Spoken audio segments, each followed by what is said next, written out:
going to live. But, you know, there are a lot of times where I was wondering if it was going to live or not. And what I'm seeing in young people is there is a remnant. There is a group of young people that love Jesus, that want to serve him, that just want to be discipled and shown how to do it. And some of them are going out with us. I mean, the kids that I met, I call them kids, but you know, the racers I met at the training camp, they're like among the best that I've ever seen. Becca, did we lose anybody off? We didn't lose anybody. Weren't they good? Yeah, they were really good. And so there's something there, and we're actually in the kind of the slipstream of flow of the Spirit, of activation of young people that are asking the question, where do I go to walk with Jesus in the way that he walked with his disciples? So that has me excited, number one. And not only that, but you see them, I just got back from California, and I saw all these different alumni from 9 or 10 years out all the way up to maybe 2 or 3 years out that were there. A couple of them just had babies. KK, Kendall, now Drew, and Drew. What's that? Pat and Andrea also had a baby. You know, I'm like trying to remember all these babies that were there. Justin, a different Justin and Hope than the Justin and Hope that we have here. Justin and Hope Schneider. All three of them had had babies, and I was there for a church planting conference with the Greens. So Jesse and Parker Green are planting churches around the country, and they're really focused on California. And these are racers. They're not giving up. They are not in any way kind of submitting to whatever the drumbeat of negativism is in the society. They are strongly moving forward. So that has me excited. The second thing that has me excited is just the quality of our leaders around here, you guys. I mean, I'm looking at a number of you that have been around for sometimes 7, 8, 9 years. I was talking to Travis about this, and as his coach, was it 7 years ago, Travis? You know, he was 23. Now, well, are you 30 now? Yeah, so now he's 30. It's a different, he's just an example of, you know, what I'm watching grow up. And we have got like this tier of managers and leaders that are there, that understand the DNA that were not there, you know, 6 or 7 years ago. And then at a higher level with people like the two Bobs and others that have always been there, like Joe or Bill, but also new people that have kind of come through the coaching process, like Tim and Karen Dillbeck. You know, all these people, and you add in Ethan and G42 and Gary, and that is blending to really make an awesome leadership team. And a lot of times I'm kind of like so thankful that I'm not having to be back in the operations like I used to. I get to actually think, how do we connect with this next generation? How do we, it's different. Their motivations are different. The Gen X generation was a nomad generation. The current generation is really more about hero generation. They're more about how do we have purpose and find reality where we're going to make a difference. So that's a change for us. The third thing is just the quality of the ministry that I'm seeing. So it's showing up in what we call our net promoter scores that we're doing, kind of our quality scores that we do overseas. And in each of the different departments that I'm watching, I'm just watching quality come up. So overall, I'm encouraged. I mean, I think it's really, really hard to go through changes. And you guys have gone through some really tough stuff. And for us to have to say goodbye to people is difficult. And we're losing this year a lot of money. But on the other side of that, I've seen God come through so many times. And when there's pruning, and on the other side of the pruning, you see fruit. And I think that we're going to see that here. So I just wanted to share that with you. I'm really encouraged. And I hope that you guys are as well. Bob, where's Bob Mudd?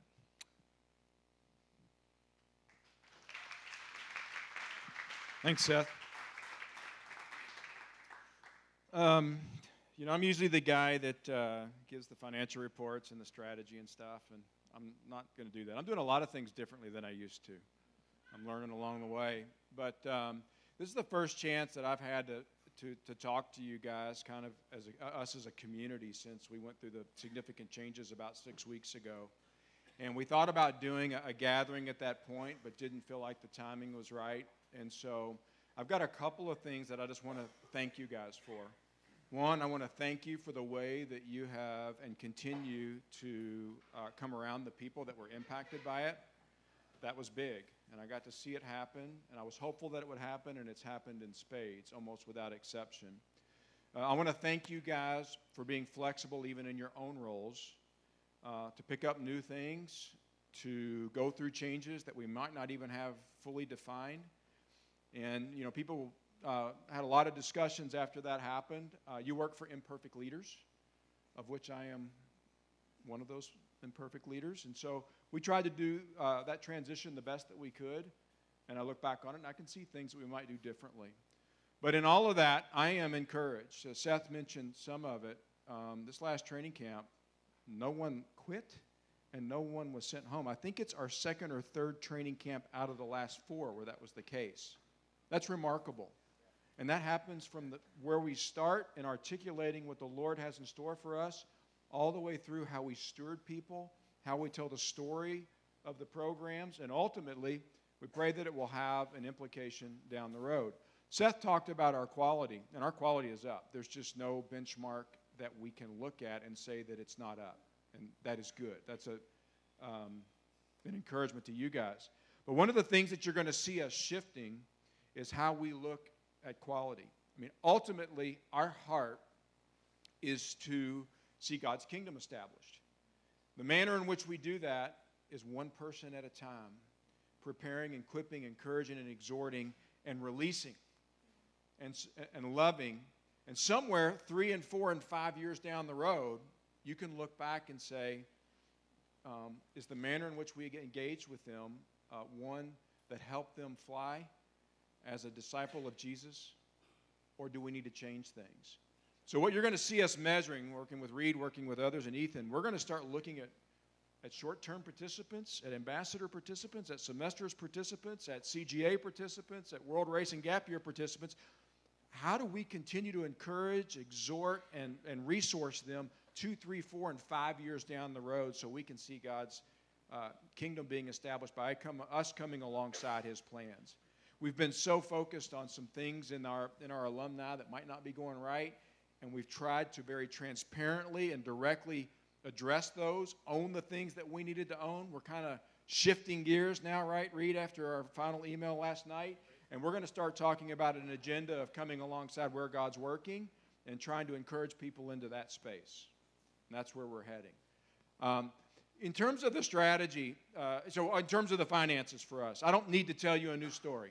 It continues to be very challenging. We continue to be very focused on it. When you've got programs year over year, the race, 30%, gap year, down 20%, short-term missions, over 50%, that just gives us variables that we have to work with. So what you're going to get from me is not a big lecture up here with a whole bunch of numbers. I'm just telling you, we're watching it. We're planning around it. We're going to be transparent with you guys so we can order our stuff around it. I had a variant. Was Jeff in here? Nope. Yesterday, I sit in Jeff's office, and he says, I have an idea. And I won't tell you what the idea is, but here's $125,000 that I think we can deal with if we do this. People are thinking. We're rallying around how we maintain our mission and create a financial framework that allows us to walk it out very efficiently. So that challenge is still in front of us. I'm going to write an email on a monthly basis. Some people love numbers, some people hate numbers, some people just want to have a sense on where we are. I'm going to hand it to you. For those that want to digest it, they can. For those that have questions, you can come to me directly, or if you have questions today, there's not a question that is not appropriate for this forum. All right? So that's the path that we're on there. We're fighting in marketing and in sales. We're looking at everything that we do with great scrutiny. At the end of the day, I'm excited about seeing, the verse that's really resonated with me over the last year is the Pharisees asked Jesus, where's the kingdom? He says, you won't see it here, you won't see it there, you will see it in the midst of you. And we all know what that means when we see it.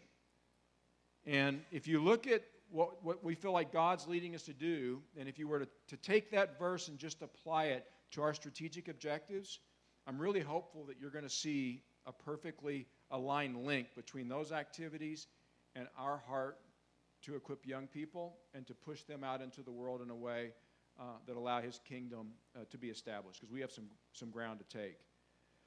But instead of doing it in that manner, one of the things that we're going to do today is to take some of our key strategic objectives and kind of put them in our pocket, and we're actually going to invite some people up that are in the midst of walking it out, and we're going to tell you the story.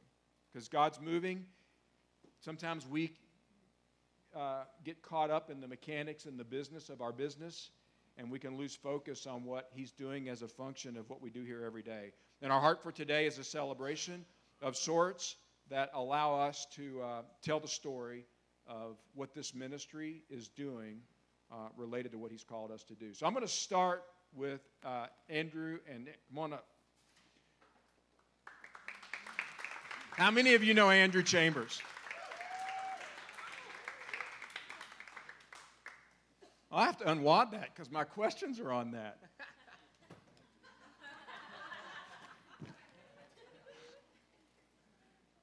Awesome.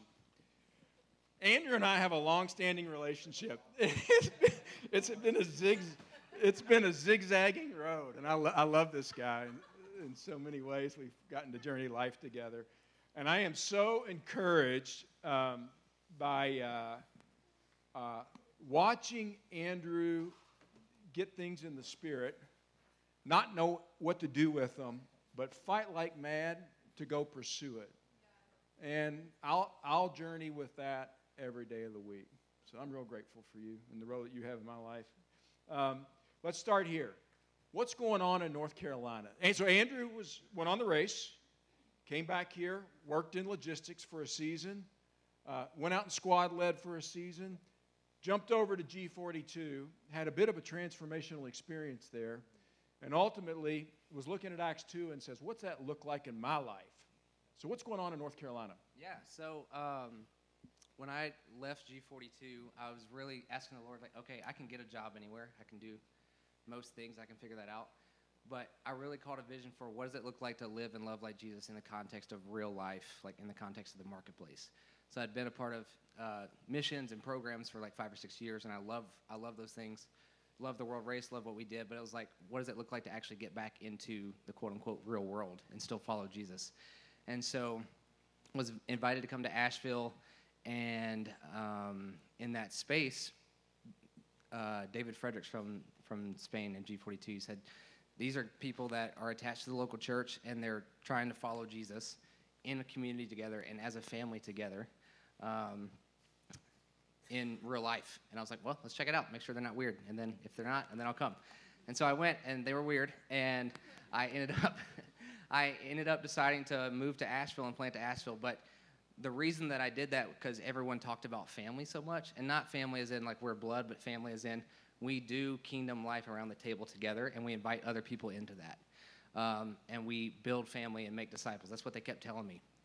And so I saw that, and now we're terming those types of things missional communities, where people are coming home from the race, coming home from G42, and saying, how do I continue to live this thing out in the States with people that are doing the same thing? And so I heard them talk about all that, and I said, I want that. And then I decided to move, and when I did, within the first 3 months there, I actually had the opportunity to see family lived out in real life. I think I've told you this story, but within my first 3 months there, the job that I had fell through. My car got totaled while I was driving for Uber. Shout out to Uber for not helping me at all. Don't drive Uber. So literally, I would have been homeless, and the family took me in, and that was really important for me to see because I had no financial, no whatever to offer the family. And they took me in and said, hey, man, just come get on your feet, and we'll help you out. And this was in the context of working and finding jobs and discipling younger guys that were trying to get up into work and finding jobs. And so, yeah, so what are we doing? What's going on in North Carolina? We're trying to learn what is it like for us, not blood family, but actually become family together and stay around a table and learn to live and love like Jesus in real life in real time. But the thing is, they didn't call that missional communities. They were just doing it when I got there.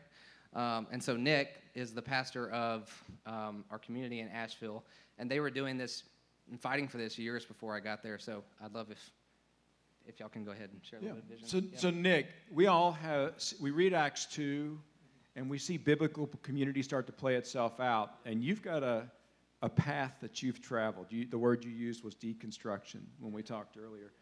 We all have an appetite for that. How have you guys pursued what it looks like in Acts 2 and what God's given us as the frame of the church to walk that out in North Carolina?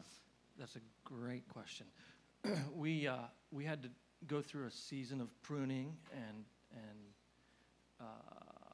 getting lighter on a lot of the stuff under the heading of much to do about nothing. We were doing way too much, complicating it, and the Lord is so kind, he helped us wind down. And so we wound down all that stuff and got simple about the priority. Making disciples, building family, and we created a context. We realized it's hard to do in just a 9-to-5 or a program. It's real life, real time, and 24/7 seems to be the best way to go about that. And so we just established a context for that to take place. Two big priorities in our process is the table and the living room. Two things that seem to be kind of diluting in our day. And so we decided we were going to prioritize those. So we eat together, and we spend time in the living room with encounter and presence and testimony and encouragement. And so we have, in our normal 7-day week, we have a Tuesday evening we call it all team when we gather. We have a Tuesday evening all team. We have a Thursday evening all team. And then every other Saturday, breakfast till lunch, all team. And then the rest of the time, it's real life, real time. They're out in the community. They're holding down real jobs. They're interacting with the marketplace. It's a very important thing that we don't demonstrate a bobblehead reality about this kingdom life. They can all quote all the scripture. They can all say everything theoretically.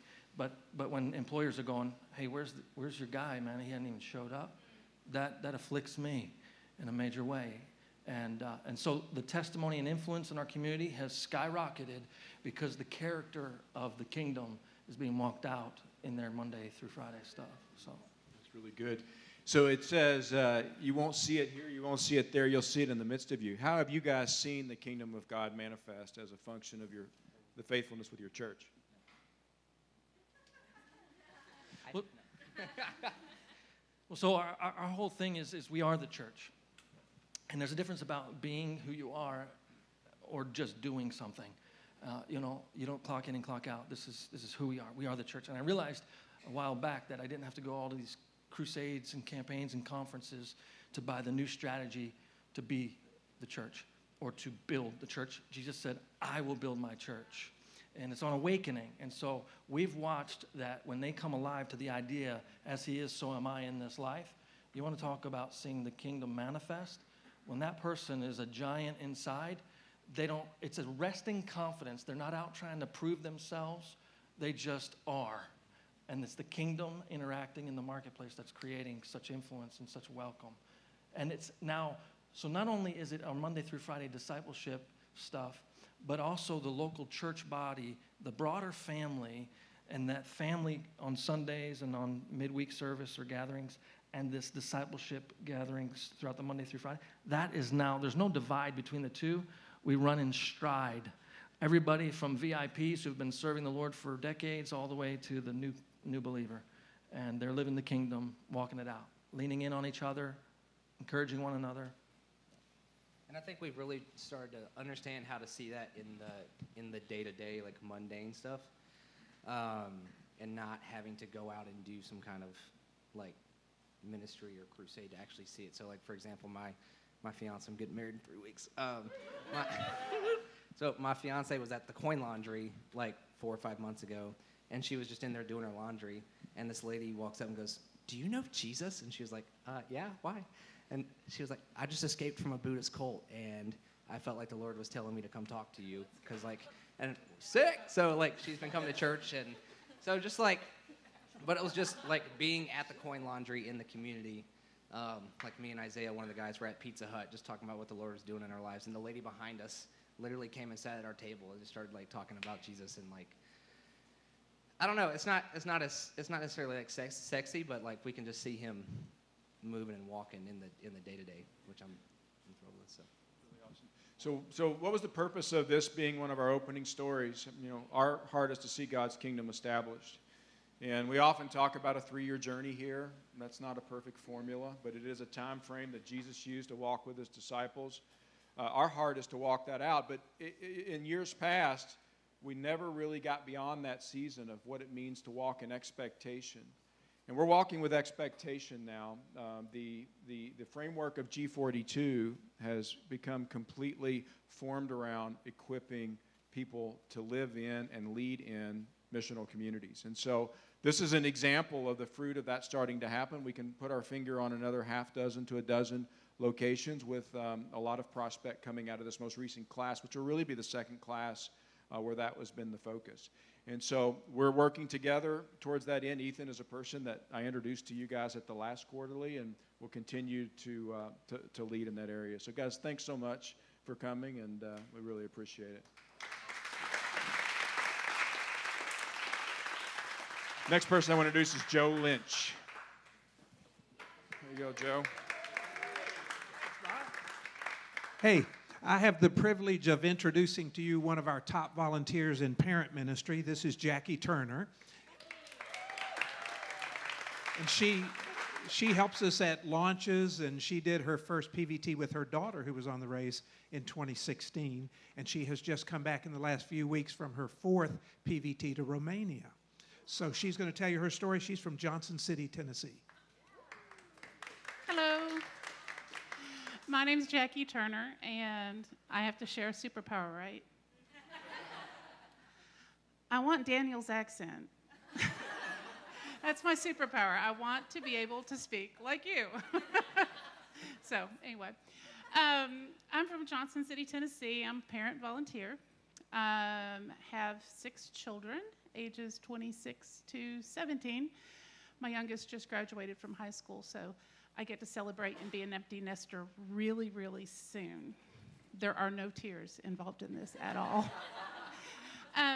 Betty wrote me and asked me if I would want to come and just share part of my story of my journey with Adventures. And I loved being asked to do that. I don't get to do that very often.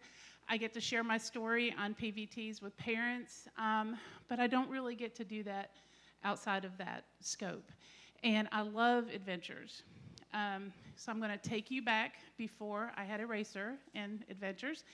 And my family and I have served a couple different times on the mission field, my husband and I and our kids. We were in Thailand for a year in 2005 doing tsunami relief. And then we went back to Southeast Asia in 2010 and worked in Cambodia.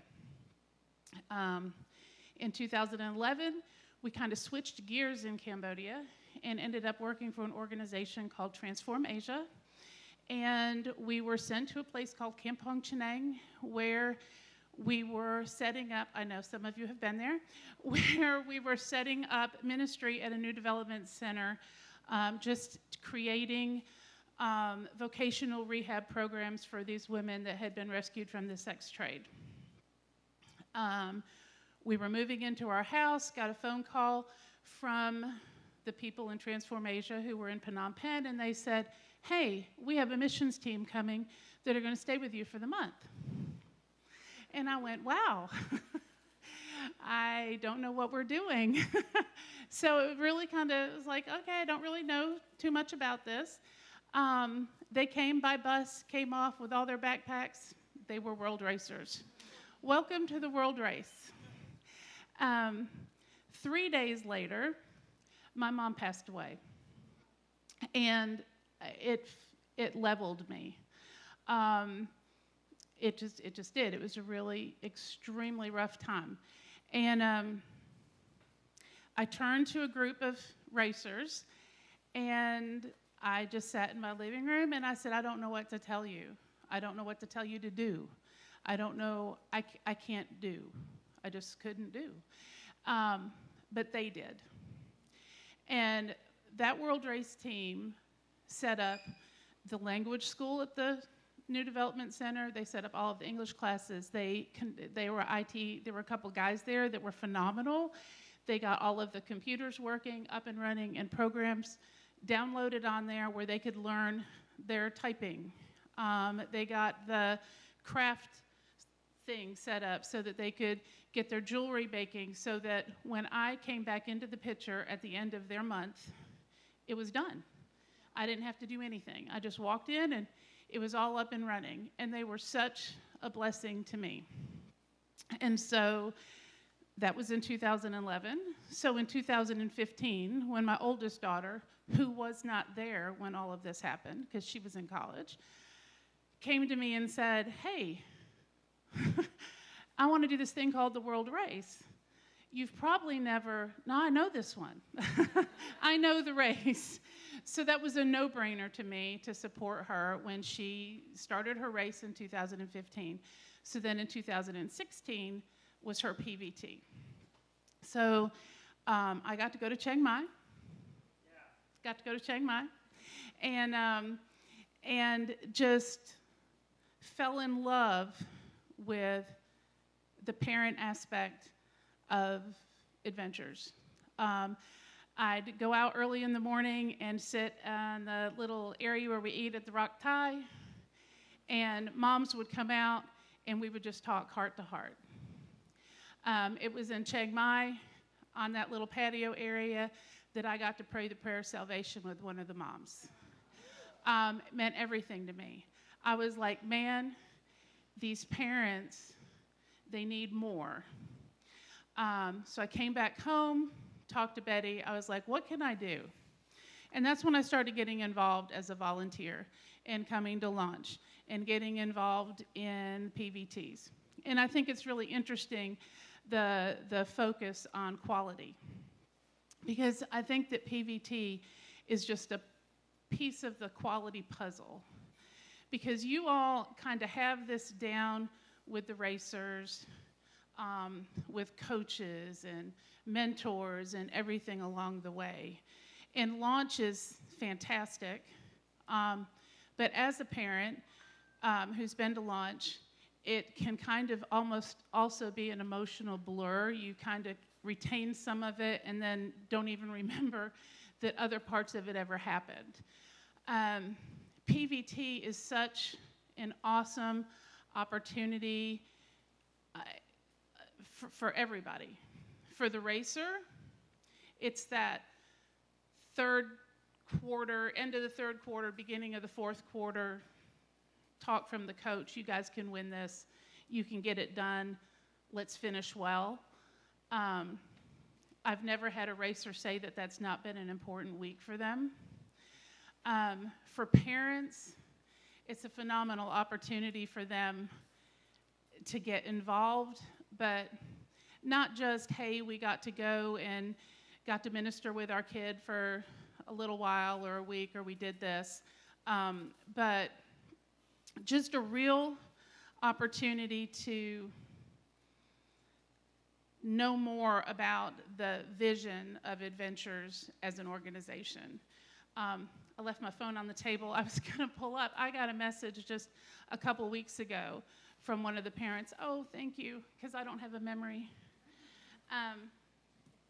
From one of the parents that said, thanks, Jackie. He had texted me, he said, I'm prayerful and hopeful that God directs us to be more involved in parent launch in the next few months. I'm sure you're probably not familiar with the struggles I initially had about World Race involvement for my daughter, but I've come full circle in my support, belief, and potential future interactions with AIM. And he's already, him and his wife have already contacted Betty. It's such an important piece in the quality picture of what Adventures does. Because parents, racers are great, but they're great because they've got great parents. And it's a wonderful opportunity to get them to fall in love with what their kids are doing.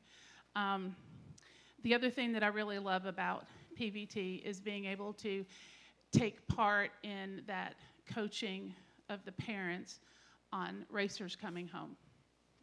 That's such an important part. If there's one of the two hardest things I've ever been through in my life, periods of my life, was transitioning back into the States from the mission field. And racers know what that's like, but it's just such a difficult time.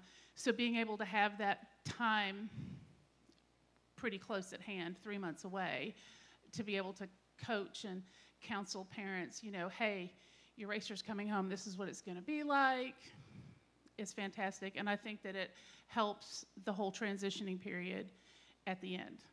So then Betty said, after I shared that, to tell a story. So I already did. My PVT in Chiang Mai was fantastic because I got to pray and the prayer of salvation with that mom who I'm still in contact with, and I just love that. To a PVT where one of the racers was from Texas. I think you guys get a lot of racers from Texas. It seems like one of the racers, go Texas, that was from Texas. And she graduated, and her father was like CEO of some ridiculously large company in Texas. Everything's big in Texas. But just so disappointed that his daughter was not going straight into being like super business person because he spent a whole bunch of money on her education. And so he and his wife brought all of that frustration to PVT. And the daughter was very, just unsure. I don't know what it's going to be like because my parents are just real angry with me, and now I want to do ministry and I don't want to do business. And Dad gets to PVT. Dad gets involved in all of the ministry that week, and he just has that moment during a debrief that I have with parents where he just says, "I have missed it with my kids. My son is in business. He probably didn't ever want to be there, and this is where my daughter's heart is." And I mean, it just broke him. And it changed the course for his daughter's life. It changed the course for their life. And it's just a real encouragement to me when I get to be part of those little things. And then Travis said that somebody might have a question. And I have 2 minutes. No questions, okay. Unless somebody wants to ask a question. Okay. What's happening in Romania? I've been on 4 PVTs to Romania. It's just my favorite place, my favorite ministry, probably that I have ever worked with. My first PVT to Romania was with Kelly, and at the time, Raul was focused on, part of his vision was planting a church in Craiova. So on that PVT, we made one trip into Craiova as our ministry, and we prayer walked and just prayed over the city and around the university. The next time that I was there for PVT, we went in, we did the prayer walk, and we prayed, but then we also hosted an event for the community where people from the community came in and talked with us at tables and, got to hear people speak English, and it was great. We had a ton of people that came. But then by the third time that I went back, the church had been planted, and there were more people coming to the community events. And then, so that I was there in March, and then I was back there again a few weeks ago in May. And the women's ministry is up and running, and Anna has, women from the community that are coming. The events are getting larger, the church is growing, and the ministry there has grown enough to where Raul, who had been just in Dragonesh to Olt, is focused now in pastoring in Craiova, and one of the local people are pastoring there in Dragonesh. So it's really neat to get to see a ministry where you just see the growth and see the fruit of what all the race teams that have been through there and all the PVTs that have been through there, the fruit of what they've done. It's not been in vain. Okay. Anything else? Thank you, Jackie. Nicole is next.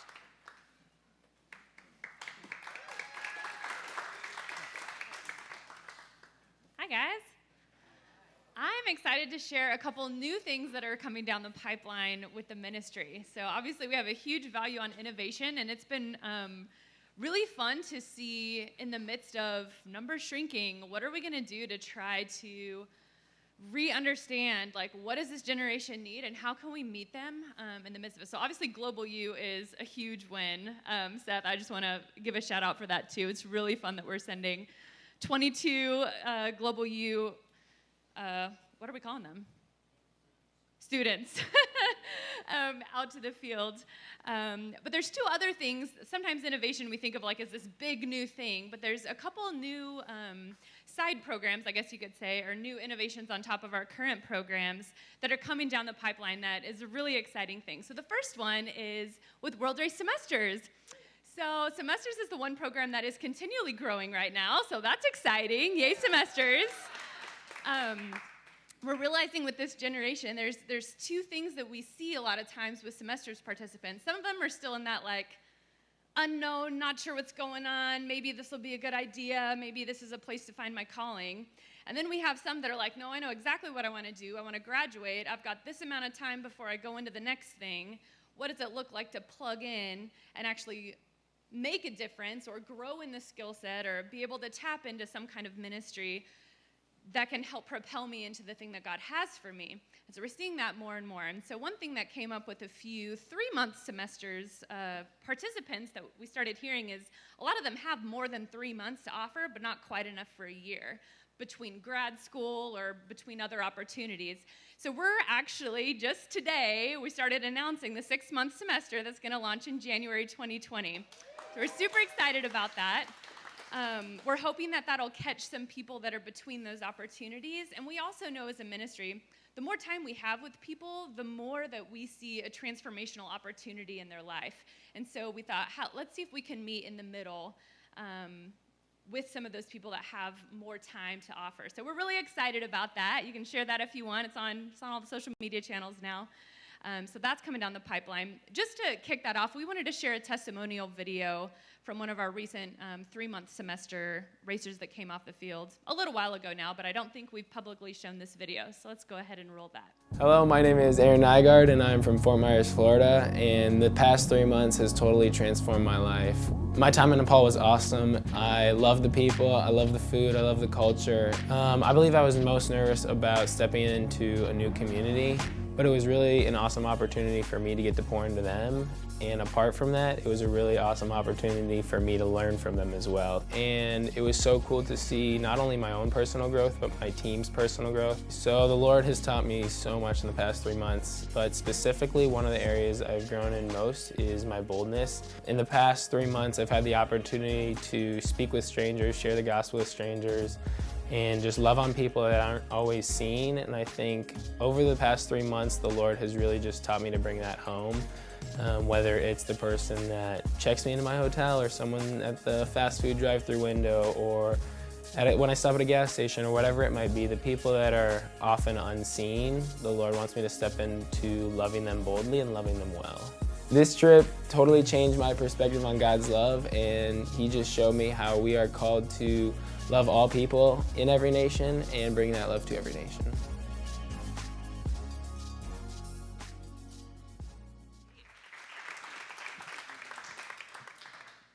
All right, and lastly, how many of you guys have been following World Race America this year? Been following that? It's really exciting. It's something that just me personally, I've been really excited for what God's doing. And there is a spirit, the Holy Spirit is really stirring up a heartbeat for revival in America. And so if you've had a conversation with Teresa lately, you just know that there's something going. So we've decided over the last couple months, we've been in the process of figuring out how. Hey guys, welcome to Adventures Guatemala. Also to participants.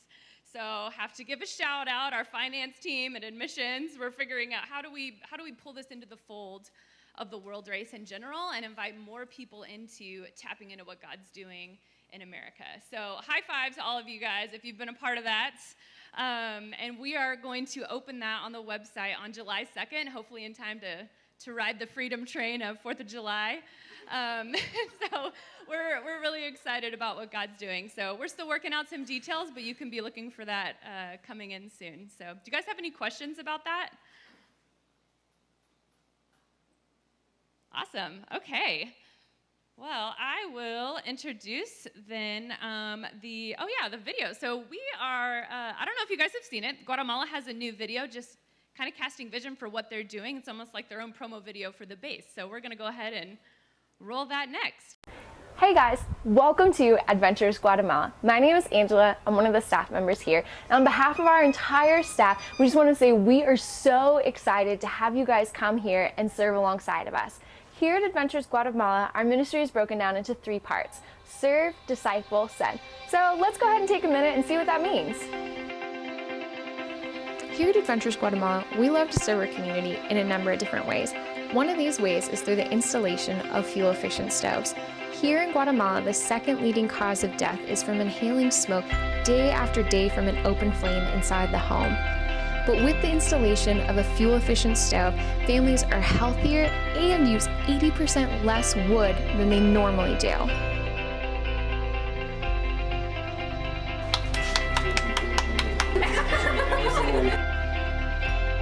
We as well love to get to give out water filters.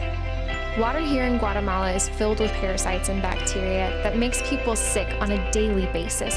But with a water filter, families can have clean drinking water for less than a penny a day. We are so thankful for the short-term teams that we receive throughout the year. This allows us to get to go out and serve our communities at a greater capacity. We also have the blessing of getting to disciple both Guatemalans and North Americans. Through our church activation program, we get to train up the body of Christ to live like Jesus. Whether you move to Africa or work at the local market, we are all called to be missionaries. We as well get the opportunity to disciple World Race Gap Year squads who are with us for 3 months at a time. From teachings to deep dives to activations to one-on-ones, we love having the opportunity to get to disciple these world changers. We as well get to send out Guatemalan missionaries on short-term trips and are in the process of getting Guatemalans sent as long-term missionaries. God is moving and doing incredible things here in Guatemala, and we are so excited to have you join us.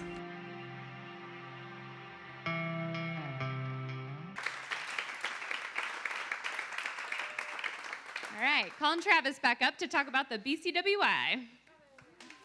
Hey, awesome.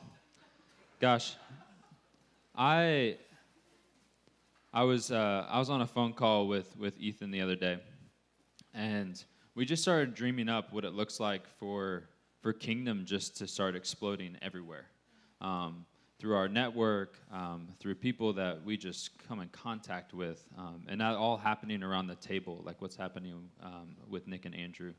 And I honestly, it sparked a fire in me that I haven't felt in quite some time, and I'm so excited for where we're headed in that space. I think the Lord's about to blow it up, and so in a good way, a good blow up. And so I'm really pumped for that. Even praying about CGA and where we're headed, we're excited to have more focus around really equipping people to establish Kingdom and where they're headed and how we can create a Kingdom network all throughout the United States and ultimately the world. So really excited for that. A quick heads up, the BCWI, so this is our 3rd year doing this engagement survey. It is really valuable to us for you to fill it out. There was some question about kind of anonymity. I can't do it. Anonymity. So the survey, we don't see the actual data that comes. The third party takes that and they just report back different groups. So we don't see any data that's less than 5 people. And so if there's a certain demographic or group that's less than 5, that data gets rolled up into just like the overall survey results. So just a heads up, it's very anonymous. Even with the comments, we won't look at the comments this year will only be read by them, and they'll send over more of like a snapshot of what the comments are talking about. So it is purely anonymous. We would never know who said what, did what. So there was some question around that. I want to reassure you that's completely anonymous. And if you have any questions about that, please let me know. The emails will be going out right after this, correct? Awesome. So get that done as soon as you can. The past 2 years, we've had 95 plus participation, and that's awesome. And so we really encourage you to take that survey, be honest with us. We did a lot this past year around accountability, around manager training, a lot of cool things that we've initiated around innovation and how we run innovation through. So like World Race semesters and Global U and all these fun things. I know it can kind of all be crazy, but we started to create processes that help streamline things and help us do things with excellence. So we're excited for where we're headed. Please let me know if you have any questions about the survey, and we're excited to see how we're doing. So be honest, be candid, and I think that's it. Does anybody have any questions, comments, concerns, violent objections? Non-violent? Just kidding. Performance reviews. Yeah, so performance reviews are out. This is the first time using ADP. So if you see any bugs or you have any problems taking the survey or taking the review, please let us know. You can send an email to Elizabeth or I, and we'll help you with that. And so those are available. They'll be available through July 1st. I encourage you to get it done as soon as you can so that your manager can look at your review, they can review back, and then they can organize a meeting with you, and you can close out your review. So the general process is that the employee fills out the survey. It goes to the manager fills out their portion of the survey, they print it off, you have a conversation. If everything's good, they go back and they click submit in ADP, and it's finalized, okay? There's an option for the manager. If you sit down in that conversation, you decide you want to change something on that survey, I keep saying survey, that review, you want to change something on that review, the manager can send that review back to the employee, and y'all can have more of an open dialogue and conversation around scores, okay? If you have any comments, questions, anything like that, please let us know. And any feedback of how we can make the process better, we'd love to hear it. Awesome. I let us have until 1:45, and we finally finished on time at 1:30. Look at that. Wow. Small wins.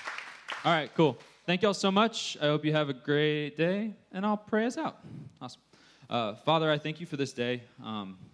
I thank you for just a huge heart for this world and for your kingdom and what you're doing around the world. Lord, I pray that in the midst of the busyness that we just pause and we just thank you for your goodness, for your faithfulness. Then it's more than just about us. It's about your purposes in this world. And so, Lord, I pray for just a longing and a hunger for the things of you. Lord, I pray that we would wake up with just a fire in our heart to see your kingdom. And so, Lord, I pray that we would see each interaction with each person, whether it's here or in Gainesville or a participant, as an opportunity to extend your love, extend your grace. And so, Lord, I pray in this time that we just draw closer to your heart.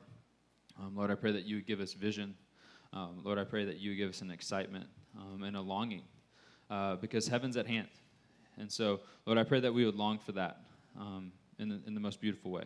So, Lord, I pray for this week. I pray for increased strength and refreshment as we go into this, as we continue into this busy season. But Lord, I just pray for those pauses of just thankfulness. Lord, we love you and we thank you in Jesus' name. Amen.